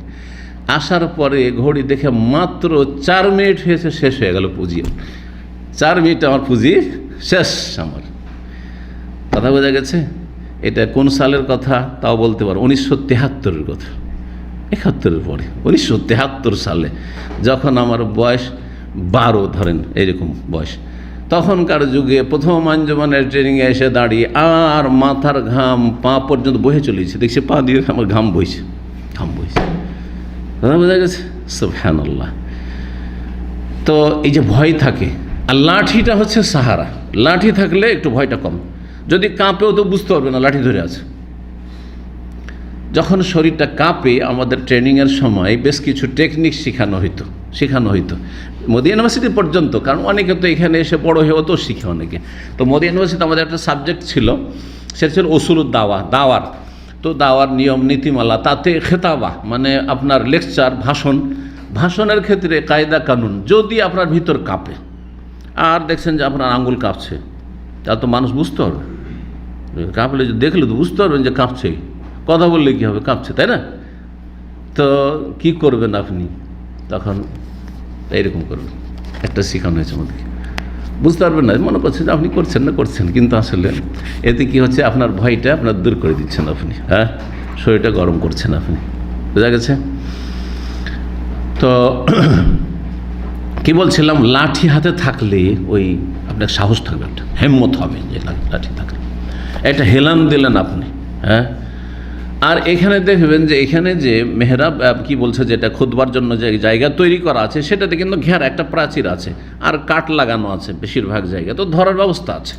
দেখবেন যে অনেক খতিবরা এক হাতে ধরে আছে আর এমনি এক হাতে হয়তো তো দেখেই পড়ে বেশিরভাগ। এটাতে সুবিধা হয় যে গোছানো কথাবার্তা হয়, কারণ অনেকে এলোমেলো করে দিবে, হ্যাঁ, যদি এইটা লেখা না থাকে তো অনেকে এলোমেলো করে দেবে। কিন্তু সময় উপযোগী আলোচনা হইতে হবে। এই নয় যে 50-100 বছর আগে যে খুতবাগুলি 12 চাঁদের 12 খুতবা লেখা আছে ওইটাই পড়ছেন, তো ওতে কোনো ফায়দা নেই। কিন্তু নতুন নতুন যদি কেউ লিখে নিয়ে এসেও পড়ে তো অসুবিধা নেই, হয়তো ওর এ অভ্যাস নাই যে ও লেকচার দিবে, কিন্তু খুতবা দেখে হইলে গোছানো, অনেকের লেকচার হয়তো অভ্যাস আছে, কিন্তু লেকচার দিতে বললে এলো পাথাড়ি করতে গিয়ে 5টা পয়েন্টের ও 2-3টার পর আর খুঁজে পাবে না, ভুলে গেছে হয়তো, আর 10টা হয়তো বলতেই পারবে না। কিন্তু সামনে যদি নোট থাকে তাহলে সিরিয়ালি বলছে, শ্রোতাদের ফায়দা হইল। এই জন্য কোনটি তরিকা ভালো বক্তব্যের? বিনা লিখাতে কোনো নোট লিখব না, না কোনো নোট রাখবো না, কোনো নোট লিখব না, কোনো নোট রাখবো না, অথবা নোট থেকে বক্তব্য করা শুধু, না দুটোর সমন্বয় করা, কোনটা বেশি ভালো? 3টে অবস্থা বললাম, সমন্বয় করা। আপনি আয়াত হাদিস সব মুখস্থ রাখবেন, এটা সবচেয়ে বেস্ট। আর বাকি আপনি নোট রাখেন, পয়েন্ট নোট রাখেন, আর প্রয়োজন যদি যে আয়াত হাদিস দুইটা একটা নোট রাখতে পারেন, নোট আছে ঠিক আছে, কিন্তু নোট সবসময় দেখবেন না। সবসময় যদি দেখেন তাহলে এটা ভালো হবে না। কিন্তু আপনি পয়েন্টটা দেখে নিলেন আর তারপর বলতে শুরু করলেন, এতে হবে কি গোছালো কথাবার্তা হবে আর সুন্দর কথা হবে, মানুষের ফায়দা হবে, এটা সবচেয়ে ভালো। জি। আর শুধু ভাষণ, হাওয়াই ভাষণ, এতে কখনো গোছালো হয় না, যার ফলে আমাদের দেশে জলসা মহফিলের আলোচনা কোনো বিষয়ভিত্তিক আছে, কোথা থেকে শুরু করলো, কোথায় গিয়ে শেষ করলো, এমন জায়গায় চলে আর ঘুরে আসতেই পারলো না। বেশিরভাগ তো আর ফিরে আসে না, যেই জায়গা থেকে শুরু করেছে ওখানে আর ফিরে আসার ক্ষমতা হয় না, কারণ ও তো পয়েন্ট নেই, ও গেল পাথাড়ি, বাস টাইম পাস। তো এইখানে এই জন্য নাই যে প্রয়োজন নাই, সেই জন্য হয়তো লাঠি রাখে না, কিন্তু লাঠি রাখলে সুন্নাত এটি। ওয়াকানা মেম্বার ও সালাসা দারাজা, নবী সাল্লাল্লাহু আলাইহি ওয়াসাল্লাম মেম্বার ছিল 3টি সিঁড়ির মেম্বার নবী সাল্লাল্লাহু আলাইহি ওয়াসাল্লাম ছিল, কিন্তু 3টির বেশি করা যাবে না এমন কথা না, 3টির বেশি করা যাবে না। ধরেন বিশাল মসজিদ, আর শুধু যদি 3টি সিঁড়ি করা হয় তাহলে লোকজন দূর থেকে দেখতে পাবে না। উদ্দেশ্য এই মেম্বারের কি? মেম্বারের উদ্দেশ্য হচ্ছে স্টেজের মতো, যাতে করে দূর থেকে লোকেরা বক্তাকে বা খতিবকে দেখতে পায় এবং আকর্ষণ হয়। যত বেশি আকর্ষণ হবে তত বেশি মনোযোগী হয়ে শুনবে, উপকৃত হবে, এটা হচ্ছে উদ্দেশ্য। এই জন্য এই দেশে দেখবেন অনেকগুলি আপনার ওই জুমার খুতবা দেওয়ার জায়গা উঠতে ধরেন সিঁড়ি, অনেকগুলি সিঁড়ি আছে, তার মানে এনে যে সুন্নতের খেলাফ সব কাজ ফতোয়া দিয়ে বসবেন, এটা জাহিরি ফতোয়া যে 3টে সিঁড়ি হইতে হবে। এখন বেশি একটু উঁচা করে যদি 3টা সিঁড়ি করেন তাহলে তো এমন সিঁড়ি হবে যে উঠতেই পারবেন না আপনি, এক সিঁড়িতে আর সিঁড়ি উঠতে পারবেন না। হ্যাঁ, বয়স্ক ইমাম হলে, বয়স্ক খতিব হলে তো আরও উঠতে পারবে না। জি, এই জন্য নবী সাল্লাল্লাহু আলাইহি ওয়াসাল্লামের এরকম ছিল, যদি সেটা যথেষ্ট হয় তো ভালো। ওয়াকানা কাবলা ইত্তিখাজি ইয়াখতুবা আলা জিজইন ইলা জিজইন, নবী সাল্লাল্লাহু আলাইহি ওয়াসাল্লামের এই মেম্বার তৈরি করার আগে ঝাউ গাছ দিয়ে তৈরি করা হয়েছিল, যেমন হাদিসে রয়েছে। মেম্বার তৈরির আগে নবী সাল্লাল্লাহু আলাইহি ওয়াসাল্লাম খুতবা দিতেন, তখন একটা খেজুরের কাণ্ড, খেজুরের যে গাছের যে বডিটা কাণ্ড, এই কাণ্ডে একটা পোতা ছিল, সেটাতে হাত দিয়ে হেলাম দিয়ে বক্তব্য করতেন। ওয়ালাম ইউদ আল মেম্বার ফি ওয়াসাতিল মসজিদ, নবী সাল্লাল্লাহু আলাইহি ওয়াসাল্লামের মসজিদ নববীতে মসজিদের মাঝখানে মধ্যবর্তী স্থানে কিন্তু মেম্বার রাখা ছিল না। এখন সাধারণত কি হয়, মেম্বারটা কোথায় থাকে? মসজিদের মেহরাবের পাশে মাঝখানে বা মাঝখানের কাছাকাছি। নবী সাল্লাল্লাহু আলাইহি ওয়াসাল্লাম মেম্বারটি কিন্তু একেবারে মাঝখানে ছিল না। এর থেকে বোঝা যাচ্ছে যে মেহরাব যেখানে সালাত পড়বেন সেটা তো মাঝখানে থাকবেই, কিন্তু মেম্বার মাঝখানে থাকতে হবে এমন কথা নেই, ডানে বামে কম বেশি করে মেম্বার যেখানে সুবিধাজনক সেখানে রাখা যেতে পারে। কোন দিকে ছিল তাহলে? বলছেন বাল ফি জানিবিল গারবি, ফি জানিবিল গারবি, পশ্চিম সাইডে ছিল। পশ্চিম কোন দিক? বাবুস সালামের দিক। মসজিদে নবীতে দাঁড়ান। মসজিদে নবীতে কোন দিকে আছে? কিবলা কোন দিকে? কিবলা হচ্ছে দক্ষিণ দিকে।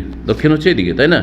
কিবলা দক্ষিণ দিয়ে যখন এই দিকে মুখ করে আপনি মসজিদে নবীতে সালাত পড়ছেন, তো নবী সাল্লাল্লাহু আলাইহি ওয়াসাল্লাম খুতবায় দাঁড়াতেন উত্তর দিকে মুখ করে, উত্তর দিকে। এখানে যখন মুসাল্লা মানে ইমাম সাহেবের জায়গা, হ্যাঁ, মেহরাব, তাহলে নবী সাল্লাল্লাহু আলাইহি ওয়াসাল্লাম পশ্চিম সাইডে ছিলেন। পশ্চিম সাইড হচ্ছে এই দিক, পশ্চিম হচ্ছে এই দিক। তাহলে নবী সাল্লাল্লাহু আলাইহি ওয়াসাল্লামের খুতবার জায়গা বা মেম্বারটি ছিল এই সাইডে, হ্যাঁ, কিছুটা দূরে হয়তো ছিল, এমন নয় যে এক কোণাতে ছিল, এরকম নয়, এই সাইডে ছিল। এই সাইডে ছিল না, পূর্ব সাইডে ছিল না, কোন সাইডে ছিল? ইমামতির জায়গার পশ্চিম সাইডে ছিল, যেখানে লেখা আছে। কিন্তু এখন গিয়ে ওইখানে যারা যাবেন, যদি যেতে পারেন ওই জায়গায়, আজকাল যাওয়াটা খানিকটা জটিল হয়ে গেছে, কারণ সবসময় ঘেরেই রাখছে। এক সময় তো এত খোলা মেলা ছিল, আর আলহামদুলিল্লাহ খুব সহজ ছিল, কঠিন হয়ে গেছে এখন ওই সব জায়গায় যাওয়াটা। তো লেখা আছে হাজা মুসাল্লা রাসূলুল্লাহ সাল্লাল্লাহু আলাইহি ওয়াসাল্লাম, ওই মেহরাবটা লেখা আছে হাজা মুসাল্লা রাসূল, এটি হচ্ছে রাসূলুল্লাহ সাল্লাল্লাহু আলাইহি ওয়াসাল্লামের সালাতের স্থান, মুসাল্লা, জায় নামাজ। জি। ওয়াবাইনাল, হ্যাঁ বলছেন বাইনাহু ওয়া বাইনাল হায়াতি কাদরু মামাররে শাহ, নবী সাল্লাল্লাহু আলাইহি সাল্লামের সেই মেম্বারের জায়গা আর দেয়ালের মাঝখানে কতটা জায়গা ফাঁকা ছিল? বলছে একটি ছাগল পারাপার করা সমান। মানে একেবারে তাহলে দেওয়ালের সাথে সেটা ছিল না। এই যে বর্তমান দেয়াল, এটা না, এটা তো পরে বাড়ানো হয়েছে ওই দিকটা, ওই যে আবু সালামের দিকটা কিন্তু পরে বাড়ানো হয়েছে। আর এইটাই ছিল শেষ দেয়াল, যেটা বাবুর রাহমা পর্যন্ত এই আছে, মানে বাবু সালামের এই দিক পর্যন্ত। বাবু সালাম দিয়ে যখন ঢুকবেন, বাম হাতে যে দেয়ালের মতো আছে আর পিলারগুলো আছে, ওইটি শেষ ছিল। তো এইখান থেকে যে দেয়াল ছিল, দেয়াল থেকে মেম্বারের দূরত্ব ছিল একটি ছাগল পারাপার করার সমান। সহিহ বুখারীতে হাদিস রয়েছে, সহিহ মুসলিমে রয়েছে। ওয়াকানা ইযা জালাসা আলাইহি, নবী সাল্লাল্লাহু আলাইহি ওয়াসাল্লাম যখন মেম্বার বসতেন, মেম্বারে শুধু জুমার খুতবা দেওয়ার জন্য বসতেন না, বরং জুমার খুতবা ছাড়া এমনিও বক্তব্য দিতেন, ভাষণ দিতেন, তালিম দিতেন মেম্বারে বসে, মেম্বারে বসে। ওখানে জালাসা আলাইহি ফি গায়রিল জুমা, জুমা ছাড়া যখন বসতেন নবী সাল্লাল্লাহু আলাইহি ওয়াসাল্লাম মেম্বারের উপর, আও খাতাবা কায়মান ইয়াউমুল জুমা, অথবা জুমার দিনে খুতবা দিতেন মেম্বারে দাঁড়িয়ে। তাহলে বোঝা গেল যে নবী সাল্লাল্লাহু আলাইহি ওয়াসাল্লাম অন্য অন্য ভাষণগুলি মেম্বারে বসেই দিতেন, হয়তো কোনো তালিম দিচ্ছেন, দর্শ দিচ্ছেন মেম্বারে বসেই, কিন্তু যখন জুমার খুতবা দিতেন তখন মেম্বারে দাঁড়িয়ে। নবী সাল্লাল্লাহু আলাইহি ওয়াসাল্লামের সুন্নত কি ছিল? ইস্তাদারা আসহাবহু ইলাইহি বিউজুহিম, নবী সাল্লাল্লাহু আলাইহি ওয়াসাল্লাম কিন্তু এদিক ওদিক ফিরতেন না। নবী সাল্লাল্লাহু আলাইহি ওয়াসাল্লাম সোজা খুতবা দিতেন এইভাবে, আর সাহাবায়ে কেরাম গোটা মসজিদ থেকে একটু বাঁকা বাঁকা হয়ে খতিবের দিকে, নবী সাল্লাল্লাহু আলাইহি ওয়াসাল্লাম দিকে ঘুরে বসতেন। তাহলে কাতার মেনটেন করে বসে থাকবেন আর আপনি ওই দিকে তাকাবেন, ওই দিকে তাকাবেন, এমনটা সুন্নত নয়। কিন্তু সুন্নত হচ্ছে যে খতিবের দিকে তাকানো, আপনি শরীর কিছুটা ঘুরিয়ে দেন যাতে আপনি খতিবকে সামনে করে আপনি মনোযোগী হয়ে শুনতে পারেন। এটি হচ্ছে রাসূলুল্লাহ সাল্লাল্লাহু আলাইহি ওয়াসাল্লামের সুন্নাত। জি, এটি হচ্ছে রাসূলুল্লাহ সাল্লাল্লাহু আলাইহি ওয়াসাল্লামের সুন্নাত। যখন খুতবা শেষ হয়ে যাবে, সালাতের জন্য কাতার লাগবেন, তখন আপনি পুরো কিবলামুখী হবেন। এখানে আরেকটি সুন্নত উলামারা উল্লেখ করেছেন, আর এর বিপরীতটাকে মাকরুহ বলেছেন। সেটা হচ্ছে যে আমরা বক্তব্যে যেমন একবার এইদিকে তাকাচ্ছি, একবার এইদিকে তাকাচ্ছি, তাই না? হ্যাঁ, এদিক ওদিক তাকাচ্ছি। নবী সাল্লাল্লাহু আলাইহি ওয়াসাল্লামের জুমার খুতবাতে এইরকম তাকানো আদর্শ নয়। কিন্তু নবী সাল্লাল্লাহু আলাইহি ওয়াসাল্লাম আদর্শ হচ্ছে যে সোজা তিনি থাকবেন, সোজা থাকবেন খুতবায়, আর লোকেরা তার দিকে মুখ ঘুরিয়ে থাকবে, শুনতে থাকবে। আর এর বিপরীতটাকে যে খতিবরা অনেকেই একবার এইদিকে আবার এই দিকে, হ্যাঁ, এইভাবে যে সম্বোধন করছেন, এটি কমপক্ষে মাকরুহ, অপছন্দনীয় বলেছেন। জি, অপছন্দনীয় বলেছেন জি উলামায়ে কেরামগণ। আর এটি হচ্ছে প্রায় উলামাদের মত, এতে যদি এমন কোনো ইখতিলাফ নাই। বিষয়টি অনেকে খেয়াল করেন না। আল্লাহ রাব্বুল আলামিন যেন সুন্নত মোতাবেক আমাদের সমস্ত আমল করার তৌফিক দান করেন। অল্প আলোচনা আছে, সুতরাং সেরেই নি সেটা। ওয়াকানা ইয়াকুমু, নবী সাল্লাল্লাহু আলাইহি ওয়াসাল্লাম দাঁড়াতেন, ফায়াখতুব, কখন? প্রথম খুতবা দিলেন, হ্যাঁ, দাঁড়িয়ে, আর খুতবা দিলেন। আর তারপরে যেহেতু জুমাতে কয় খুতবা? 2 খুতবা। সুম্মা ইয়াজলিসু জালসাতান খাফিফা, তারপরে হালকা বসা বসতেন অল্প সময়ের জন্য। 1 মিনিট খুব বেশি হলে, তারও কম, 30 সেকেন্ড, আধা মিনিট, এইরকম বসা বসতেন। আচ্ছা, এই বসা কেন? এই বসাতে কোনো জিকির আজকার আছে নাকি, দোয়া আছে নাকি? না, কোনো জিকির আজকার নেই, কোনো বিশেষ সুন্নতি দোয়া নেই। কেউ যদি মনে করে কোনো খতিব যে আমি এই সময়টাই দোয়া করে নেব, তাও জায়েজ, কারণ এই সময়টাই দোয়া কবুলের একটা গুরুত্বপূর্ণ সময়। কারণ দুটো সময়, একটা সময় জুমার দিনে যে রয়েছে, যেই সময় যে কোনো দোয়া করেন আল্লাহর কাছে কবুল হবে, তার ব্যাখ্যা করতে গিয়ে যে মতগুলি রয়েছে এর আগে আলোচনা করেছি, তার মধ্যে দুটি মত হচ্ছে সবচেয়ে শক্তিশালী। একটি হচ্ছে খুতবা শুরু হওয়া থেকে শুরু করে সালাত শেষ হওয়া পর্যন্ত। তাহলে এই যে 2 খুতবার মাঝখানে বসেছেন, ওই সময়টাই খতিব দোয়া করতে পারে, কারণ এটা দোয়া কবুলের সময়, ওই মুহূর্তটা চলছে। এইরকমই যারা খুতবা শুনছিলেন ওই সময়টাই দোয়া করতে পারেন, এমনিও দোয়া করতে পারেন, হাত উঠিয়েও মাঝে মধ্যে যদি করেন হাত উঠিয়ে আমি আল্লাহর কাছে দোয়া করবো, তাও সম্মিলিত নয়, একসাথে নয়, কিন্তু দোয়া করতে পারেন, কোনো অসুবিধা নেই। এই সময় দোয়া কবুল হয়, তো দোয়া করতে পারেন। আবার নবী সাল্লাল্লাহু আলাইহি ওয়াসাল্লাম যে শুধু দোয়াই করতেন এমনও কোনো প্রমাণ নেই। আসল উদ্দেশ্য হচ্ছে মাঝখানে বিরতি দেওয়ার, যে খতিব অনেক সময় কিছু কথা এখন স্মরণ করতে হবে যেগুলি বলা খুব জরুরি আর ছুটে গেছে, রিমাইন্ড করানো। জি, এর জন্য একটু বিরতি দিতে হয়। কথা বলতে থাকলে কিন্তু স্মরণে নাও আসতে পারে, কথা বলতে থাকলে স্মরণে নাও আসতে পারে, কিন্তু যখন একটু বিরতি দিবেন আর একটু আপনার চিন্তা শক্তিকে কাজে লাগাবেন যে আর কি কি পয়েন্ট গুরুত্বপূর্ণ আছে যেগুলো ছুটে যাচ্ছে বা বলা জরুরি, তখন ওই কথাগুলি চলে আসবে। যার ফলে এই বসাটি 2 খুতবার মাঝখানে, তো এই বসলেন। সুম্মা ইয়াকুমা, তারপরে দাঁড়াতেন। ফায়াখতুবুসানিয়া, দ্বিতীয় খুতবা দিতেন। ফায়জা ফারাগা মিনহা, যখন খুতবা শেষ হতো, আখাযা বেলালুন ফিল ইকামা, বেলাল বিলম্বন না করে একামত দেওয়া শুরু করতেন। ওয়া কানা ইয়ামুরু বিদ-দুনুওয়ি মিনহু ওয়াল ইনসাত, নবী সাল্লাল্লাহু আলাইহি ওয়াসাল্লাম জুমার খুতবার সময় লোকজনকে বলতেন কাছে কাছে বসো, দূরে নয়, কাছে আসো, দূরে দূরে বসে না, কাছে চলে এসো।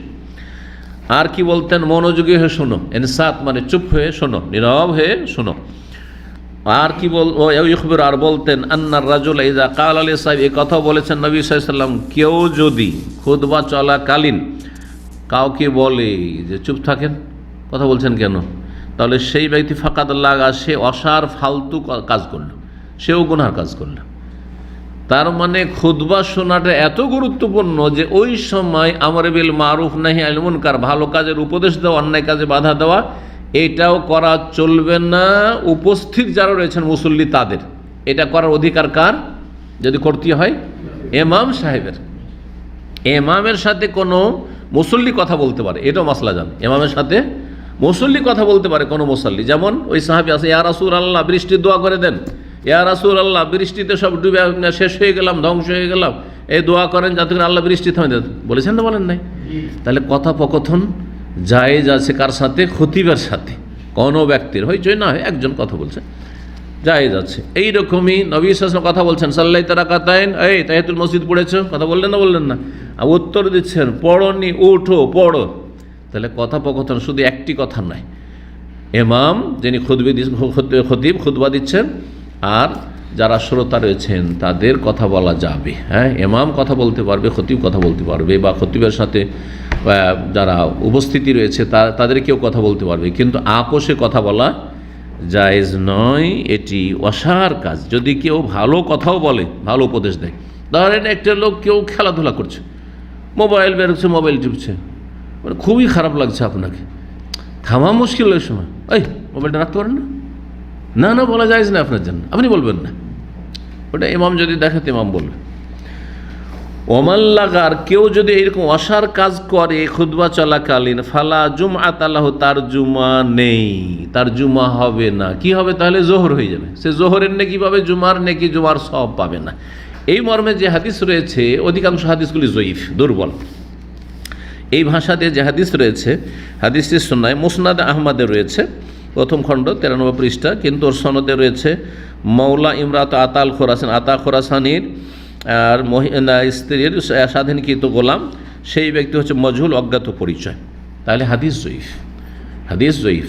যেই ব্যক্তি জুমার সময় অসার কথা বললো সেই ব্যক্তির জুমা হবে না। যদি আপনি ভালো কাজের উপদেশ দেন, অন্যায় কাজে বাধা দেন, আপনি ফালতু কাজ করলেন, আপনারই জুমা হবে না। তাহলে যেই ব্যক্তি অন্যায় কাজ করছে, গুনাহ করছে, তার কী হবে অবস্থা? তার তো আরও অবস্থা খারাপ, তাই না? কিন্তু হাদিস জয়ীফ। তবে এর সমর্থনে একটি হাদিস আছে, যে হাদিসটি হাসান। সেই হাদিসটি ইবনে খুজাইমায় রয়েছে 1810 নম্বর। আব্দুল্লাহ বিন আমর রাদিয়াল্লাহু তাআলা আনহু হতে বর্ণিত, মরফু নবী সাল্লাল্লাহু আলাইহি ওয়াসাল্লাম বলছেন, ওয়ামান লাগা, যেই ব্যক্তি অসার কাজ করবে খুতবা চলাকালীন, আও তাখাত্তা, অথবা মানুষের কাঁধের ওপর দিয়ে ডিঙে ডিঙে লাফিয়ে যাবে, কানাত লাহু জোহরান, তার জোহর হয়ে যাবে। তার জোহরের সলাত হলো, মানে জোহরের নেকি পেল, কিন্তু জুমা তার হবে না। ইসনাদু হাসান, তার এই সনদটি হচ্ছে হাসান, সনদ হচ্ছে হাসান। সুতরাং সতর্ক সাবধান। জি। তারপরে বলছেন যে অকানা ইযা সাল্লাল জুমাতা, এখন নবী সাল্লাল্লাহু আলাইহি ওয়াসাল্লাম জুমার সালাত পড়ার পরে কি করতেন? সুন্নাত, বলছে দাখালা মানজিলাহু, বাড়িতে ঢুকে পড়তেন, বাড়িতে চলে যেতেন নবী সাল্লাল্লাহু আলাইহি ওয়াসাল্লাম। ফাসাল্লা রাকাতাইন সুন্নাতাহা, জুমার পরের 2 রাকাত সুন্নাত বাড়িতে গিয়ে পড়তেন। বাড়িতে পড়লে কত পড়তেন? 2 পড়তেন। আর হাদিসে নির্দেশ দিয়েছেন হুকুম, বাচনিক হাদিস রয়েছে 4 পড়তে বলেছেন। ওয়া আমারা মান সাল্লাহা, আর নবী সাল্লাল্লাহু নির্দেশ দিয়েছেন মুসল্লিদেরকে আইয়ুসাল্লি বাদা আরবান, যে জুমার পরে তোমরা 4 রাকাত পড়বে, জুমার পরে 4 রাকাত পড়বে। তো 4 রাকাতের হাদিস পেলাম আর 2 রাকাতও হাদিস পেলাম, তো কি সমন্বয় করব? কেউ তো বলছেন আপনি 2ও পড়তে পারেন, 4ও পড়তে পারেন। কিন্তু শাইখুল ইসলাম ইবনে তাইমিয়া রাহিমাহুল্লাহ সম্পর্কে ইমাম ইবনুল কাইয়িম রাহিমাহুল্লাহ বলছেন, কালা শাইখুনা, আমাদের শেখ বলেছেন। তাহলে বোঝা যাচ্ছে শেখ ভাষাটি, আলেমকে বা ওস্তাদকে শেখ বলা, এটা খুব প্রাচীন ভাষা, প্রাচীন ভাষা। এটা ইবনে তাইমিয়া রাহিমাহুল্লাহকে 7ম 8ম শতাব্দীতে তার ছাত্র ইবনুল কাইয়িম বলেছেন কালা শাইখুনা। তারপরে ইমাম আহমদ রাহিমাহুল্লাহকে তার ছাত্ররা শেখ বলেছেন। তারপরে ইমাম আবু হানিফা রাহিমাহুল্লাহকে তার ছাত্র আবু ইউসুফ মোহাম্মদ শেখ বলতেন। এই জন্য আবু ইউসুফ আর ইমাম আবু হানিফা রাহিমাহুল্লাহ 2 জনেই হচ্ছেন ইমাম মুহাম্মদের ওস্তাদ। এই জন্য ফিকহ, হানফি ফিকহার পরিভাষায় 2 শাইখাইন বলা হয়, মানে 2 ওস্তাদ, মানে ইমাম মুহাম্মদের 2 জন ওস্তাদ, 2 শেখ, আবু ইউসুফ আর কে? আবু হানিফা। বোঝা গেছে? আর সাহেবান মানে 2 সঙ্গী, কারণ 2 জনই ছাত্র, আবু ইউসুফ আর মোহাম্মদ 2 জনই ইমাম আবু হানিফার ছাত্র, তখন সাহেবান। জি। তো শেখ ভাষাটি হচ্ছে ইসলামিক ভাষা, যা সালাফদের যুগ থেকে চলে আসছে ওস্তাদকে বলা, বা যার থেকে আপনি এলিম শিখছেন। কিন্তু এই মৌলানা আর হুজুর আর হাজরাত, এগুলি আমাদের ভারতীয় ভাষা, আর এগুলোতে সুফিইজমের গন্ধ আছে, সুফিইজমের গন্ধ আছে। তো নাজায়েজ বললাম না। জি। তো কালা শাইখুনা, ইমাম ইবনুল কাইয়িম রাহিমাহুল্লাহ বলছেন, ইবনুল কাইয়িম রাহিমাহুল্লাহর কথাকে সংক্ষিপ্ত আকারে নকল করতে গিয়ে মোহাম্মদ আব্দুল্লাহ রাহিমাহুল্লাহ এইভাবে উল্লেখ করে দিয়েছেন, কিন্তু কথাটি কিন্তু ইবনুল কাইয়িমের, কারণ ইমাম মোহাম্মদ আব্দুল্লাহের যুগ তো হচ্ছে এই 200 বছর আগে। তো ইমাম মোহাম্মদ আব্দুল্লাহের সরাসরি শেখ তো আর ইবনে তাইমিয়া নয়। ইবনে তাইমিয়ার হচ্ছেন ইবনে তাইমিয়ার কার ওস্তাদ? ইবনুল কাইয়িম রাহিমাহুল্লাহর যে আসল জাদুল মাদ, যে 5 খণ্ডে রয়েছে, তার ওস্তাদ। তো ইমাম ইবনুল কাইয়িম রাহিমাহুল্লাহ বলছেন যে ইজা সাল্লা ফিল মসজিদে সাল্লা আরবান, যখন মসজিদে কোনো ব্যক্তি পড়বে সুন্নাত, তখন 4 রাকাত পড়বে। ওয়াইন সাল্লা ফি বাইতি, আর বাড়িতে যখন পড়বে সাল্লা রাকাতাইন, 2 রাকাত পড়বে। তাহলে 2 রকম হাদিসে কি হয়ে যাবে? সমন্বয় হয়ে যাবে। কারণ নবী সাল্লাল্লাহু আলাইহি ওয়াসাল্লাম বাড়িতে কত পড়তেন? 2 পড়তেন, কিন্তু সাহাবীদেরকে কত পড়তে বলেছেন?